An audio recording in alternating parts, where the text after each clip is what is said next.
اسی لمحے بجلی چمکی اور ایک پل کے لیے ماحول روشن ہو گیا۔ ناصر کی نگاہ اس گاڑی پر پڑی۔ وہ پرانے ماڈل کی مزدا کار تھی اور اس کا دروازہ کھول کر ایک دراز قد شخص باہر آیا تھا۔ ہیڈ لائٹس کے اجالے میں ناصر نے غور سے دیکھا۔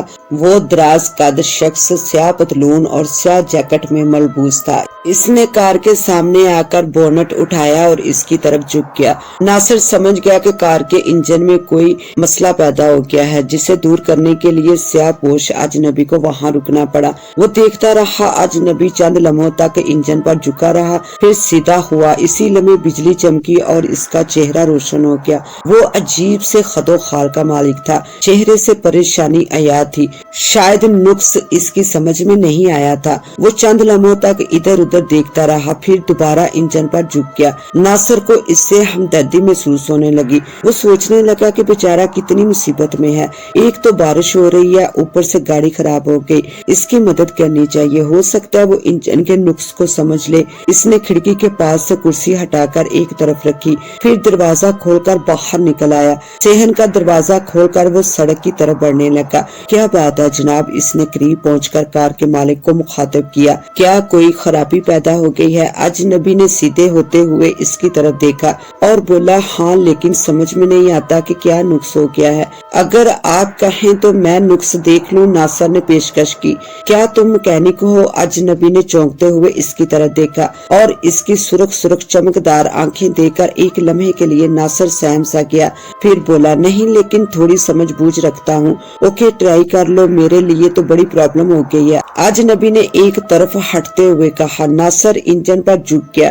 اس نے گاڑی کے ہر پرزے کا جائزہ لیا، مگر وہ سب ٹھیک حالت میں تھے۔ اس نے چند لمحوں بعد گردن موڑ کر اجنبی کی طرف دیکھا تو وہ اس کی جانب دیکھ رہا تھا۔ ناصر کو نہ جانے کیوں وہ شخص بہت پرسرار معلوم ہو رہا تھا۔ اس کی آنکھوں میں عجیب سی چمک تھی اور وہ بڑی عجیب نگاہوں سے ناصر کی طرف دیکھتا ہوا سگریٹ کے کش لے رہا تھا۔ کوئی لمبی خرابی ہے صاحب؟ اس نے سیدھے ہوتے ہوئے اجنبی سے کہا۔ کیا کوئی سروس اسٹیشن یا مکینک کی دکان ہے یہاں؟ اجنبی نے پوچھا۔ مکینک کی دکان تو نہیں ہے، لیکن اگر ہوتی بھی تو اتنی طوفانی بارش میں وہ کیسے بیٹھا رہ سکتا تھا؟ ناصر نے مسکراتے ہوئے کہا۔ اب کیا ہوگا، میرا جانا ضروری ہے، اجنبی پریشانی سے ہاتھ ملتا ہوا بولا۔ آپ یوں کریں کہ میرے پاس رات گزاریں، ناصر نے پیشکش کی۔ سامنے میرا گھر ہے، صبح شہر سے مکینک کو۔ نہیں، میں رات یہاں نہیں گزار سکتا، اجنبی پریشان لہجے میں بولا۔ میرا وہاں پہنچنا ضروری ہے۔ ارے صاحب، آدھی رات تو بیت چکی ہے، چند گھنٹوں بعد صبح ہو جائے گی، ناصر نے مسکراتے ہوئے کہا۔ تم نہیں سمجھ سکتے کہ میں کتنا پریشان ہوں، مجھے آج رات ہی، اجنبی کہنے لگا۔ ٹھیک اسی لمحے کسی گاڑی کی ہیڈ لائٹس چمکی اور وہ ایک دم خاموش ہو گیا۔ ناصر نے پلٹ کر دیکھا، شہر کی طرف سے کوئی گاڑی آ رہی تھی۔ اس کی آواز سے اندازہ ہوتا تھا کہ وہ کوئی ٹرک یا بس ہے۔ ناصر کو حیرت ہوئی کہ اس طرف پچھلے 6 گھنٹوں کے دوران کوئی گاڑی نہیں گزری تھی، مگر اب اجنبی کی کار بھی آ گئی اور یہ ٹرک بھی، جبکہ سڑک چند میل آگے جا کر ختم ہو جاتی ہے۔ لیجئے، آپ کا کام ہو گیا، ناصر نے اجنبی کی طرف دیکھ کر کہا۔ آپ اس گاڑی سے چلے جائیے اور کل کسی وقت آ کر اپنی کار مرمت کروا لیں۔ اجنبی کچھ نہ بولا۔ اندھیرے میں اس کی چمکتی ہوئی آنکھیں آنے والی گاڑی پر مرکوز تھی۔ جلد ہی وہ گاڑی ان کے قریب آ پہنچی۔ وہ ایک ٹرک تھا جس پر مال لدا ہوا تھا۔ ٹرک ڈرائیور نے قریب آ کر بریک لگائی، پھر کھڑکی سے سر نکال کر ان کی طرف دیکھا۔ کیا ہوا صاحب، خیریت تو ہے نا؟ اس نے پوچھا۔ ہاں، ناصر جلدی سے بولا۔ انجن میں کوئی خرابی پیدا ہو گئی ہے، کیا اس کو ٹھیک کر سکتے ہو؟ کوشش کروں گا، ڈرائیور نے سڑک سے اترتے ہوئے کہا۔ اس نے اپنے ہیلپر کو ہدایت کی، چھوٹے ذرا خیال رکھنا، میں صاحب کی گاڑی کو چیک کر لوں۔ وہ ٹرک سے اتر کر قریب آ گیا۔ بوندا باندی اب بہت ہلکی ہو رہی تھی۔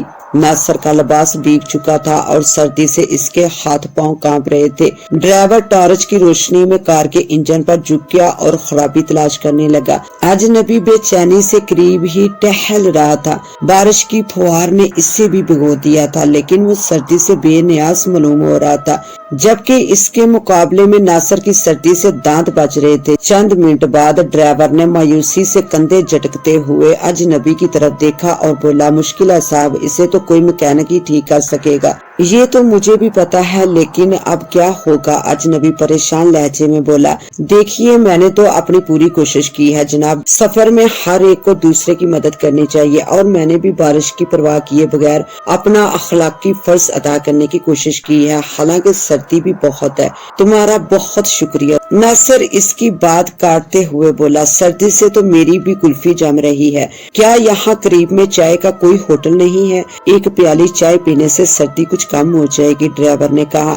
ہوٹل تو نہیں ہے، البتہ آپ میرے گھر چلیے، 2 منٹ میں چائے بن جائے گی، ناصر نے پیشکش کی۔ پھر اس نے اجنبی سے کہا، جناب آپ مت پریشان ہوں، اگر آپ کو ضروری جانا ہے تو ٹرک میں چلے جائیے، پھر فارغ ہو کر مکینک کو لے آئیے گا، اتنا بڑا مسئلہ نہیں ہے یہ۔ ہاں آپ میرے ساتھ چلیے جناب، جہاں کہیں گے اتار دوں گا، ڈرائیور تیزی سے بولا۔ اچھا، اجنبی نے گہرا سانس لیا، چلو پھر ٹھیک ہے۔ ارے جناب چائے تو پی لیجئے، پھر چلے جائیے گا، ناصر نے جلدی سے کہا۔ آئیے آئیے، چلیے صاحب، ڈرائیور نے اجنبی سے ہنس کر کہا، سردی بہت ہے، چائے پی کر چلتے ہیں۔ پھر اس نے اپنے ہیلپر کی طرف رخ کر کے آواز لگائی، چھوٹے دھیان رکھنا، ہم چائے پی کر ابھی آتے ہیں۔ ناصر ان دونوں کو ساتھ لیے مکان کی طرف بڑھا۔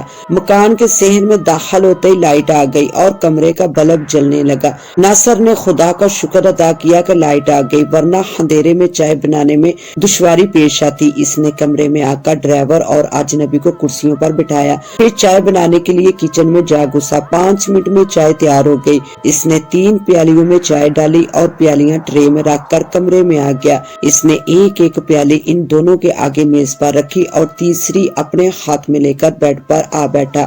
اجنبی اب بھی پریشان دکھائی دے رہا تھا۔ اس نے سگریٹ کا ٹکڑا بجھا دیا، پھر چائے کی پیالی اٹھا کر پینے لگا۔ اس کے ہاتھوں پر کار کے انجن کی کالک لگی ہوئی تھی، مگر اس نے ہاتھ صاف کرنے کی کوشش نہیں کی تھی۔ یہ بھی اس کی ذہنی پر گندگی کی علامت تھی، ورنہ اسے کم سے کم ہاتھ تو دھو لینے چاہیے تھے۔ ہاتھ اگرچہ ڈرائیور کے بھی خراب تھے، مگر اس کے مقابلے میں اجنبی پڑھا لکھا اور کافی بلند حیثیت کا مالک تھا۔ ناصر جانتا تھا کہ ایسے صاحب حیثیت لوگ اپنے لباس پر مکھی کا داغ بھی برداشت نہیں کر سکتے اور دن میں 36 مرتبہ اپنی صفائی ستھرائی کا جائزہ لیتے ہیں، لیکن اجنبی نے ہاتھ دھونا تو کیا، کپڑے سے پونچھنے کی زحمت بھی گوارا نہیں کی تھی۔ چائے کے دوران بارش تیز ہو گئی تھی، اس لیے انہیں چند منٹ اور رکنا پڑا۔ اجنبی نے 2 سگریٹ اور پھونک ڈالے تھے۔ پھر بارش بند ہوئی تو ڈرائیور نے اجنبی کی طرف دیکھتے ہوئے کہا، چلیے جناب بارش رک گئی ہے۔ وہ دونوں کرسیوں سے اٹھے تو ناصر بھی کھڑا ہو گیا۔ ڈرائیور نے اس کا شکریہ ادا کرتے ہوئے کہا، صاحب آپ آرام کریں۔ سنو ناصر، ذرا گاڑی کا دھیان رکھنا۔ اجنبی نے مسکراتے ہوئے ناصر کو ہدایت دی۔ اس کہانی کا بقیہ حصہ دیکھنے کے لیے پارٹ 2 کا وزٹ کریں۔ اس کے ساتھ ہی اب مجھے دے اجازت، ملتے ہیں انشاءاللہ پارٹ 2 میں، تب تک کے لیے اللہ نگہبان۔